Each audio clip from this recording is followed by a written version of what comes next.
മഹാഭാരതത്തിലെ ഏറ്റവും നീതിപ്രിയനായ മനുഷ്യൻ, സത്യത്തിനു വേണ്ടി ജീവിച്ചവൻ. അവൻ തന്നെയാണ് വിദൂരൻ. കുരുരാജവംശത്തിൽ വ്യാസമുനി 3 പുത്രന്മാരെ ജനിപ്പിച്ചു. ധൃതരാഷ്ട്രൻ അൻ, പാണ്ഡു വെളുത്തവൻ, മൂന്നാമൻ ഒരു ദാസിയുടെ ഗർഭത്തിൽ ജനിച്ച വിദൂരൻ. പക്ഷേ അവനിൽ ഉണ്ടായിരുന്നത് രാജപദവിയല്ല, ധർമ്മബോധം ആയിരുന്നു. അവൻ ഹസ്തിനാപുരത്തിലെ പ്രധാനമന്ത്രി, എപ്പോഴും നീതിപക്ഷം മാത്രം എടുത്തവൻ.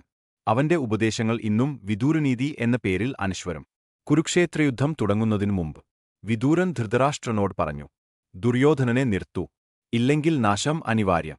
പക്ഷേ പിതൃസ്നേഹം ധർമ്മത്തെ തോൽപ്പിച്ചു. ഒരു ദിവസം ദുര്യോധനൻ പറഞ്ഞു, നീ ദാസപുത്രൻ, ഇവിടെ നിന്ന് പോകൂ. അവൻ പുഞ്ചിരിച്ചു പറഞ്ഞു, ധർമ്മം നിൽക്കുന്നിടത്താണ് ഞാൻ പോകേണ്ടത്. അങ്ങനെ ഹസ്തിനാപുരം വിട്ടു പാണ്ഡവരുടെ പക്ഷം പിടിച്ചു.